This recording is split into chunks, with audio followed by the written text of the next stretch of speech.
積素粘土、どれを選べば失敗しない？積素粘土を選ぶとき、初心者が陥りがちなミスをご存知ですか？思うように形が作れない、柔らかすぎて手にくっつく、そんな失敗を防ぐために、今回は5種類の粘土を徹底比較します。では、突然ですがクイズです。ジオラマ作り、フィギュア作り、球体関節人形作りに最適な粘土はどれでしょうか？動画の最後にこのクイズの答えとプロの作家としてのおすすめの粘土も紹介しますので、ぜひ最後までご覧ください。こんにちは、人形作家の奥田です。この動画では実際にブローチを作りながら細かく検証し、粘土の違いを解説します。早速、今回比較する粘土をご紹介します。ダイソーの石粉粘土、ミスタークレイ、ラドールプレミックス、プルミエ、ニューファンド。これらは粘土造形の書籍や動画でよく取り上げられている定番の粘土たちです。あなたならどうやって粘土を選びますか？いざ粘土を買おうと思っても、お店にはたくさんの種類が並んでいて、どれを選べばいいの？と迷いますよね。適当に選んでしまうと、乾燥に時間がかかってしまい、思うように進められなかったり、強度が足りずに割れてしまったり、といった失敗をするかもしれません。でも大丈夫です。この動画で正しい粘土選びのポイントを知ることで、もっと楽しくスムーズに作品作りができるようになります。動画の構成としては、まず前半にキノコのブローチの造形をして、動画の後半にさらに詳しく粘土の比較をしていきます。比較する内容はこちらです。硬化前の柔らかさ、扱いやすさ、乾燥時間、硬さと強度、削り加工のしやすさ、価格と入手しやすさを検証していきます。ブローチ制作では粘土を造形したり、盛り付けたり、実際に作業してみて感じた違いなどをお伝えしていきます。粘土造形を始める上で、最初に正しい選択をすることが成功の鍵です。この動画がその第一歩をサポートできれば嬉しいです。さらに、粘土造形にチャレンジしてみたい、もっと詳しく知りたいという方に向けて、初めての粘土造形ガイドブックを作りました。公式 LINE にて無料でプレゼントしていますので、ぜひ概要欄からチェックしてください。それでは粘土を比較していきましょう。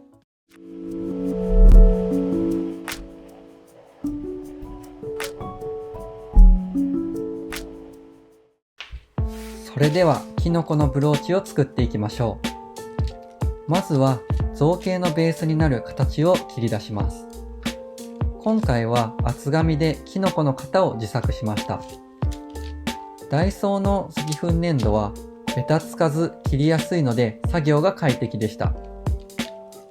ミスタークレイは少し手につきますが柔らかいので扱いやすいです。ラドールプレミックスは一番慣れていることもあり全体的に扱いやすかったです。プルミエは粘着性が強めなので型にくっつきやすいのが注意ポイントでした。ニューファンドはやはり硬めなので少し扱いに慣れが必要でした。形を切り出したら板に挟んで乾燥させます。数日後、乾燥して硬化した粘土がこちらになります。このベースに粘土を持ってキノコを造形していきます。まずはデザインナイフで角張った部分を落としていきます。この作業ではプルミエがサクサク削れてとてもやりやすかったです。では、いよいよ粘土を盛り付けていきます。乾いた粘土に柔らかい粘土を盛るときは、接着面を水で濡らしておくといいですよ。粘土同士の馴染みやすさはどれも良好でした。しかし、柔らかいミスタークレイやプルミエは特に簡単に馴染ませることができる印象でした。ラドールプレミックスも水分を調整するとさらに柔らかくなって扱いやすくなりますよ。次にレリーフのようにキノコの半分だけを立体的に作っていきます。今回はなるべく同じ形にするということは意識せず、粘土ごとの扱いやすさに任せて自由に作っていきます。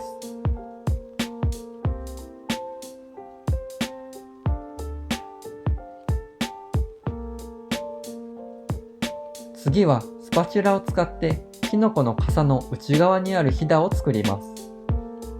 柔らかいミスタークレイやプルミエは偶然できる形がそのまま自然な味になるので、キノコのような自然物を作るのに向いていると感じました。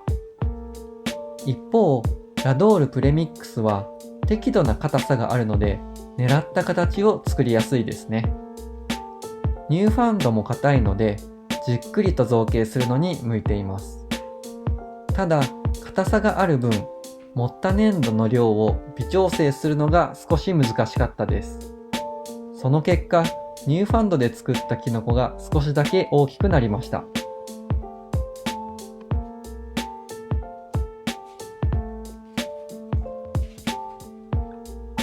こんな感じで5つのキノコの形ができました。あなたはどれが一番好きですか？ここで一度乾燥させます。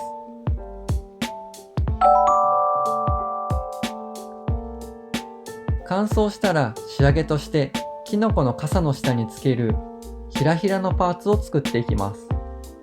粘土を薄く伸ばしてスカーフのようにキノコに巻きつけていきます。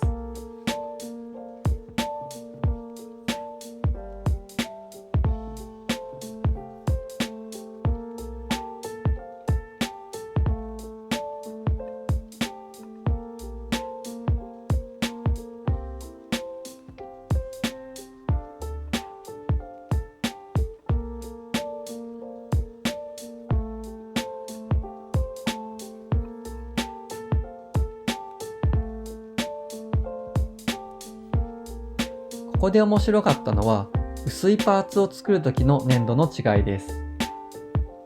プルミエは柔らかすぎて破れてしまい、繊細な薄いパーツを作るのがちょっと難しかったです。逆にニューファンドは硬さと粘りがあるので薄く伸ばしても安定して扱えました。ひらひらパーツを取り付けたらもう一度乾燥させます。どうでしょうか？乾燥し粘土自体が硬くなったら最後にスポンジヤスリで表面を整えて造形の完成です。次の工程では色をつけてブローチを仕上げるのですが、その前にさらに詳しく粘土の比較をしていきます。自分にぴったりの粘土を見つけることができると思いますので、ぜひ最後までご覧ください。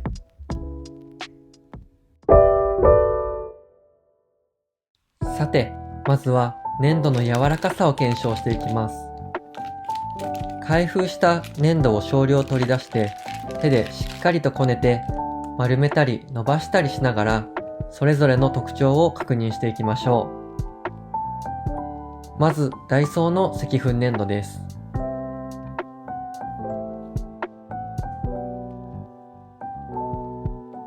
触ってみると程よい柔らかさで手にはくっつかずこねやすいです。ただ、もっさりとした感触で繊維質な手触りが少し気になります。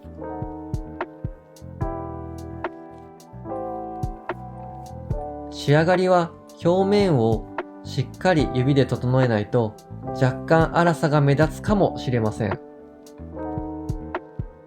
例えるなら子供の頃によく使った紙粘土に近い感じです。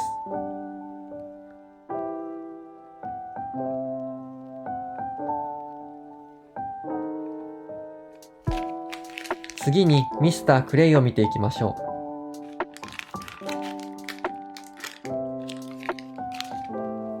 触れた瞬間、とても柔らかくてふんわりもちもちした感触です。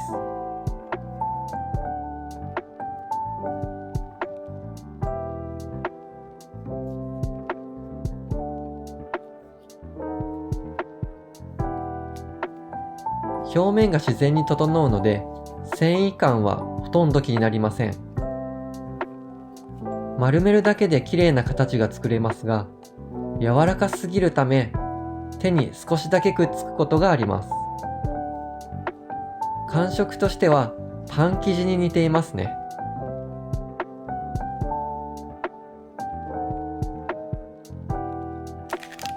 続いて、ラドールプレミックスです。この粘土はしっとり滑らかで程よい硬さがあります。手にくっつかないので作業しやすく、表面を軽く撫でるだけでスルッと綺麗に仕上がります。固めのクッキー生地を触っているような感覚で、精密な作業にも向いていそうです。ただ、柔らかい粘土が好みの人には少し硬く感じるかもしれません。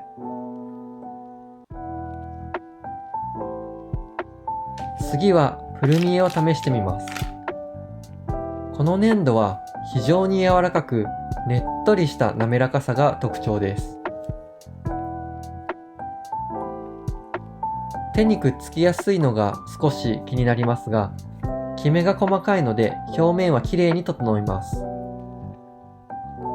ただ柔らかい分、持ち上げたり移動したりするときに形が崩れやすいので注意が必要です。触り心地はつきたてのお餅に近い感じです。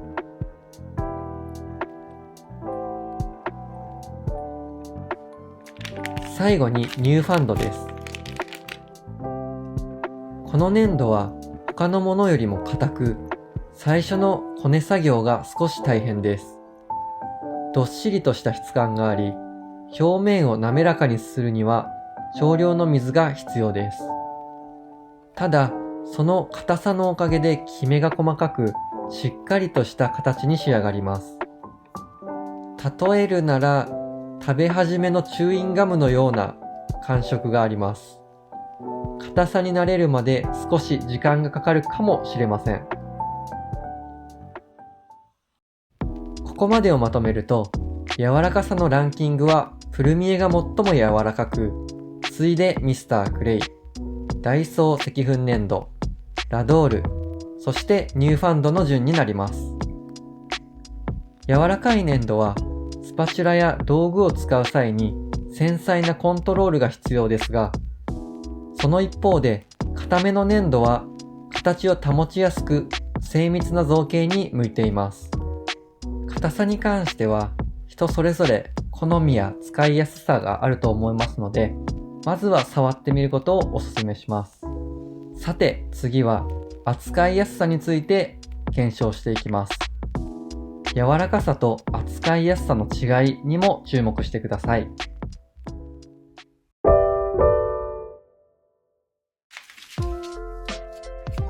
先ほど柔らかさを比較しましたが、もう少し具体的にその柔らかさが作業にどう影響するのかを見ていきます。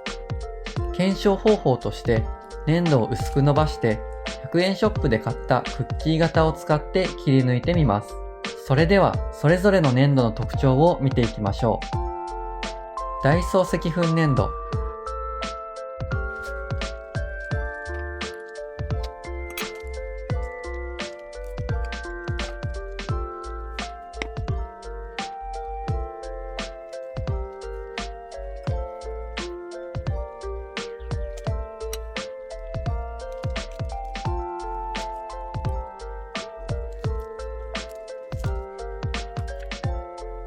程よい柔らかさで型抜きも比較的スムーズにできました。初心者には扱いやすい印象です。ただ乾燥が早いので作業中は注意が必要です。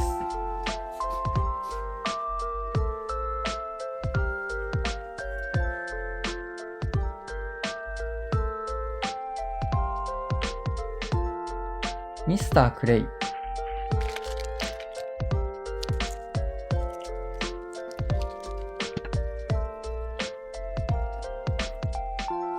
常に柔らかく、型抜きは簡単ですが、少し触っただけでへこんでしまうこともあります。繊細な作業をする際は慎重に行う必要があります。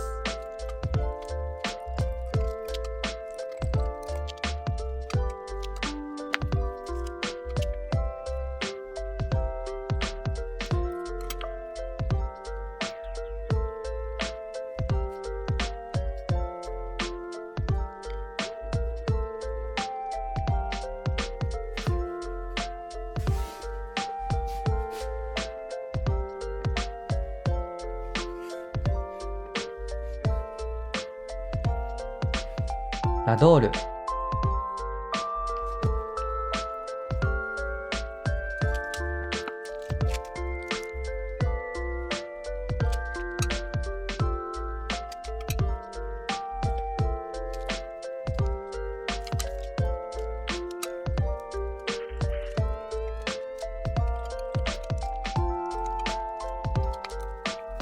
柔らかさと粘着性のバランスが良く、型抜きも綺麗に仕上がりました。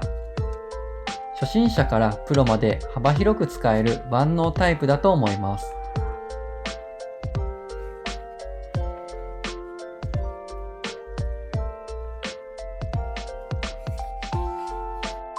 プリミエ。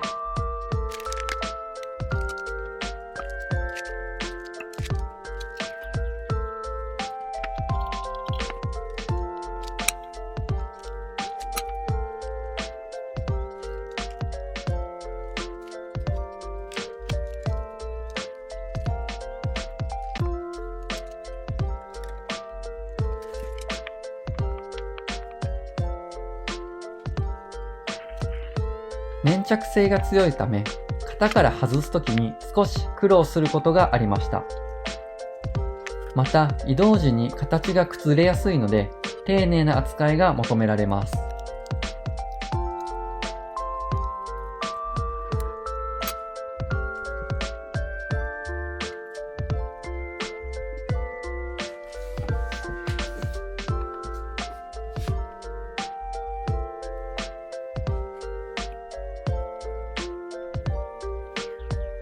ニューファンド。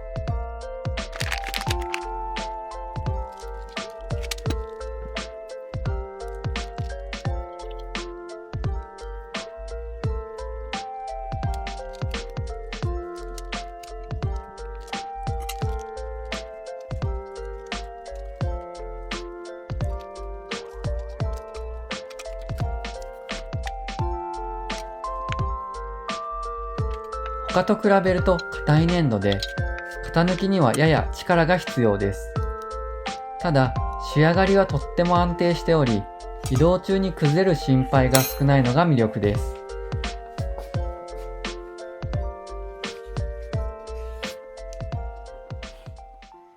では、ここまでの感想とポイントです。この検証を通して、柔らかさだけではなく、粘土の粘着性や硬さが作業にどう影響するかがよくわかりました。例えば、細かい形を作りたいなら、ラドールやニューファンドがおすすめですし、気軽に作業したいならダイソーの粘土が向いています。型抜きが終わったら、粘土をまっすぐ乾燥させるために板で挟んで乾燥させます。この方法は粘土が反り返るのを防ぎ、綺麗な形を保つのに効果的です。次のセクションからは乾燥にかかる時間や乾燥後の硬さをチェックしていきます。まずは小さな球体で硬化の進み具合を見てみます。この球体は丸めてから約36時間、だいたい1日半ぐらいが経過しています。触ってみた感想ですが、表面はどれも硬化が進んでおり、手で触る限りはどれも固まっているように感じます。しかし、粘土の内部がどれくらい乾燥しているかを確認するために、カットして断面をチェックしてみましょう。断面を確認すると、表面は硬化していても、内部はまだ柔らかい部分が残っていることが分かりました。ここで僕の感覚値ではありますが、各粘土の硬化具合を発表します。ダイソー石粉粘土 90%、 ミスタークレイ 80%、 ラドール 70%、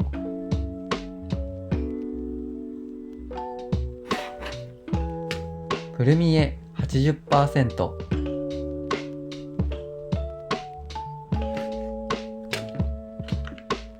ニューファンド 50%、 だいたいこのような感じでした。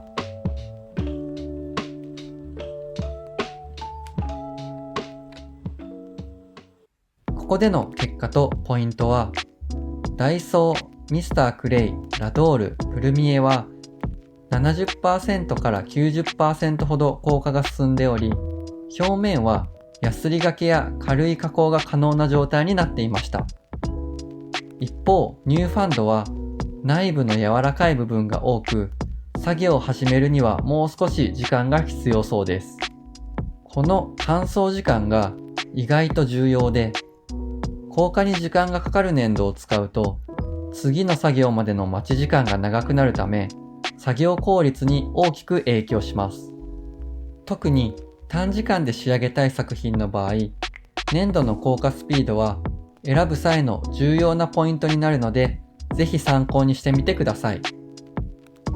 次は、硬さと強度について検証していきます。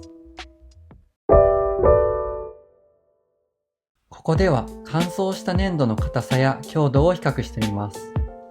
型抜きで作成した直径4センチ、厚さ5ミリの円盤を4日間ほど乾燥させて、手とペンチを使って曲げて割れるまでの様子を比べます。では、それぞれの粘土を見てみましょう。まずはダイソー石粉粘土です。もさっと割れ、粗い断面が特徴的でした。強度は思ったより弱く、少し力を加えるだけで割れました。素材自体の繊維質が影響しているのか、硬さよりも脆さが目立つ結果になりました。ミスタークレイ。ミスタークレイはパリッと綺麗に割れ、断面は比較的滑らかです。ダイソーよりは力を必要としましたが、軽くて加工しやすい素材の特性が硬化後の強度にも反映されているようです。次にラドールプレミックスです。割れる直前にやや粘りを感じ、衝撃に強い弾性を持っているように感じました。表面にはしなやかさが見られ、結構硬いという印象です。プルミエはパリッと割れ、軽さを感じるような断面でした。なんだかヨーグレットみたいだなと感じました。乾燥前は柔らかさが特徴の粘土でしたが、乾燥後は十分な硬さがありました。最後にニューファンドです。ぐねっと曲がるような弾性があり、割れるまでにかなり力を必要としました。と、この時は思ったのですが、実はこの状態はどうやら完全に乾燥していなかったようです。型取りから1週間ほど経ってみてから割ってみると、曲がらずにパリッと割れました。しかし、とても硬く、硬さと耐久性は一番強いと言えます。ではここで、硬さのランキングを発表します。ニューファンド、ラドール、プルミエ、ミスタークレイ、ダイソー石粉粘土。硬さ、強度の比較からそれぞれの粘土に異なる特性があることが分かりました。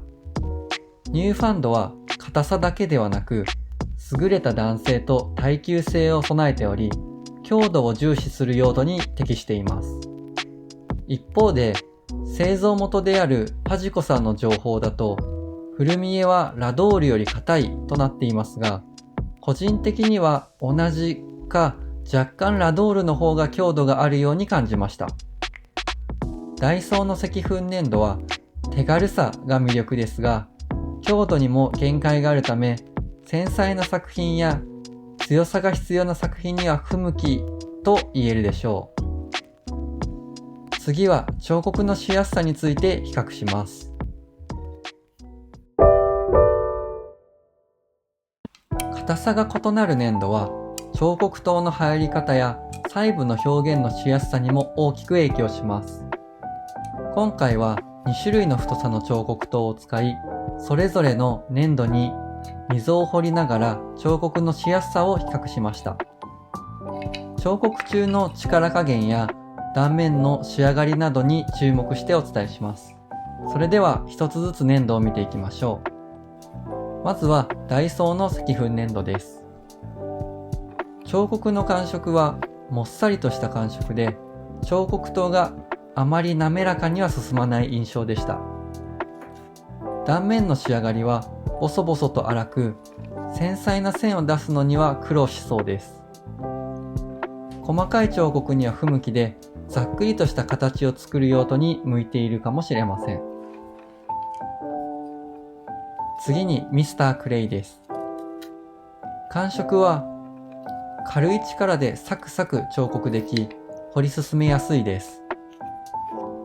断面の仕上がりは若干の粗さはありますが、整えれば十分実用的です。手軽に扱える柔らかさが彫刻にも良い影響を与えています。ただし、細かい仕上げには丁寧な表面処理が必要そうです。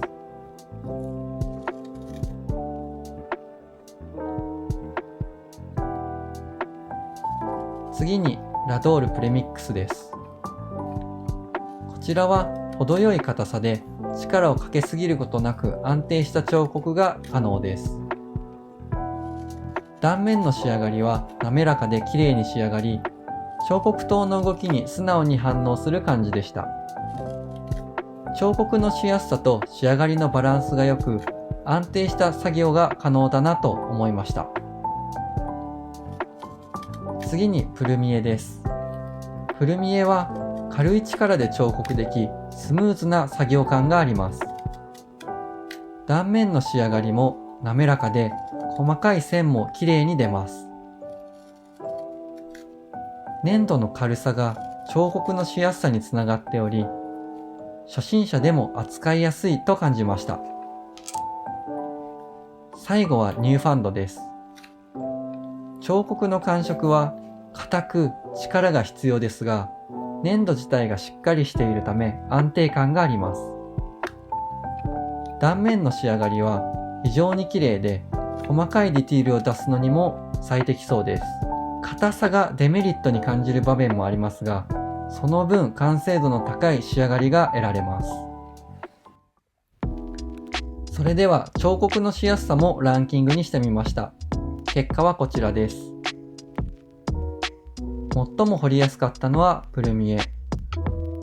軽く削れて滑らかな仕上がりが特徴です。次にミスタークレイ。こちらも軽く削れますが、断面が少し粗い印象です。次はラドール。ラドールはバランスが取れていて、削りやすさと綺麗な断面を両立しています。ニューファンドは硬さがある分力が必要ですが、仕上がりの美しさは抜群です。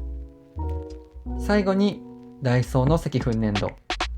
少しもっさりとした感触で、断面が粗くなりがちです。プルミエやミスタークレイのように、軽量粘土の方がサクサクと削りやすい傾向があるようでした。では、5種類の粘土の価格と入手しやすさを比較します。それぞれの価格と 100g あたりの価格を表にしてみました。100g あたりの価格で比較すると、92円のダイソーの石粉粘土が一番安いですね。画材屋さんじゃなくてもダイソーで購入できるので入手もしやすいです。次は 100g あたり165円のミスタークレイとラドールです。ミスタークレイはプラモデル屋さんなどおもちゃを扱っているお店でたまに見かけます。ラドールは画材屋さんや手芸屋さんでもよく見かけますね。その次が 100g あたり220円のプリミエ。最後に 100g あたり231円のファンドとなっています。価格は通販サイトによっては割引などがある場合があるので、あくまで参考程度といった感じです。僕はよく Amazon で粘土を購入しますが、いつも割引があったり、まとめ買いで安くなる場合が多いです。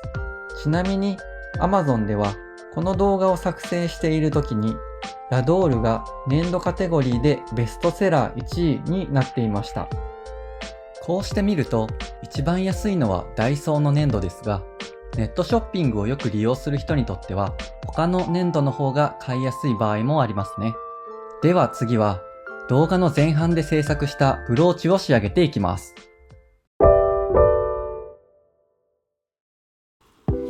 それではブローチの仕上げに入ります。基本的にはアクリル絵の具で着彩をしていくのですが、この動画は粘土の比較がメインなので、着彩仕上げパートはダイジェストでお届けします。別の動画で着彩と仕上げをしっかり解説しますので、ぜひそちらもご覧ください。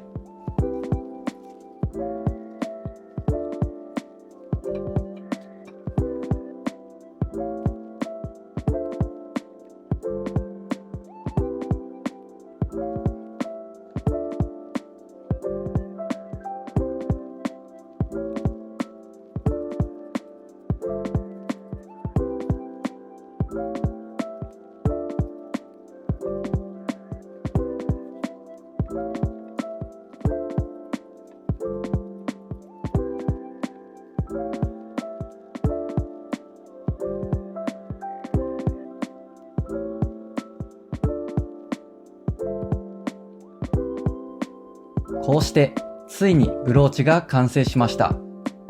どうでしょうか？並べてみると外見だけではどの粘土で作ったかはわかりませんね。やっぱりそれぞれ粘土の特徴は造形している時に一番よく感じられるものです。さて、ここまでご覧いただきありがとうございます。ですがまだ終わりではありません。次はこの動画の総まとめを発表していきます。冒頭のクイズ覚えていますか？その答え合わせをしていきましょう。さて、冒頭に出題したクイズ、ジオラマ作り、フィギュア作り、球体関節人形作りに最適な粘土はどれでしょう？それでは正解を発表します。ジオラマ作りに最適なのはミスタークレイ。フィギュア作りに最適なのはニューファンドです。球体関節人形作りに最適な粘土はラドールプレミックスです。では、この回答の理由と今回比較してみて分かったそれぞれの粘土の特徴とおすすめの用途を解説します。まずはダイソーの石粉粘土です。程よい柔らかさと安さが魅力ですが、繊維質で粗いので繊細な仕上げには向いていません。例えば手軽にフィギュアの試作を作ったり、作品のベース造形に使用すると良さそうです。次にミスタークレイ。この粘土は非常に軽い軽量粘土なので、大きな作品を作っても負担が少ないのがポイントです。柔らかい性質と硬化後の強度が高いので、有機的な自然な形を作るのに向いています。例えばジオラマの大地や岩、大きな立体を作りたい時に向いています。続いてラドールプレミックス。バランス重視で扱いやすい粘土を探している方にはラドールが最適です。程よい柔らかさで扱いやすく、硬化後も削りやすいので初心者にも安心です。例えば小さめのフィギュアや球体関節人形を作るときに活躍します。次にプルミエです。この粘土は硬化後に削りをメインで仕上げたい人にぴったりです。比較した粘土の中でも最も白く、きめ細やかな仕上がりが特徴です。乾燥後にカッターやヤスリで形を整える作業をするならプルミエが抜群に扱いやすいです。例えばアクセサリーやフィギュアのパーツなど、軽さと強度が必要な作品におすすめできます。最後にニューファンド。この粘土は比較した粘土の中では最も硬く粘りがあります。扱いには慣れが必要ですが、硬化後も非常に硬くきめが細かいので、高級感のあるディティールや繊細な造形に挑戦したい方にぴったりです。おすすめの用途は薄く繊細なパーツが多いフィギュアに向いています。フィギュア製作で上手い人が使っているイメージがありますね。さて、粘土の徹底比較いかがだったでしょうか。この5つの粘土の中で個人的に特におすすめしたい粘土はラドールプレミックスです。ラドールが初心者におすすめな理由はその扱いやすさとバランスの良さ。フィギュア作りにもジオラマ作りにも十分対応でき、硬化後の削りやすさや耐久性も申し分ありません。初心者の方でもストレスなく扱えるので、作品作りがきっと楽しくなるはずです。そして次のステップに進みたいと思った方は、概要欄から僕の公式 LINE に登録してみてください。初めての粘土造形ガイドブックを無料でプレゼントしています。道具選びや粘土造形の基礎、塗装の基礎を解説しており、粘土造形をスムーズに始めることができる情報をまとめています。僕のチャンネルでは今後も初心者向けの解説や作品作りのアイデアをどんどん公開していきますので、ぜひチャンネル登録もお願いします。ということで、最後まで見てくださりありがとうございました。今回の動画を見てどの粘土を使いたいかイメージできましたか？そしてもっとこれが知りたい、こんな作品を作ってみたいというリクエストがあれば、ぜひコメントで教えてくださいね。今後の動画制作の参考にさせていただきます。それでは次回の動画でお会いしましょう。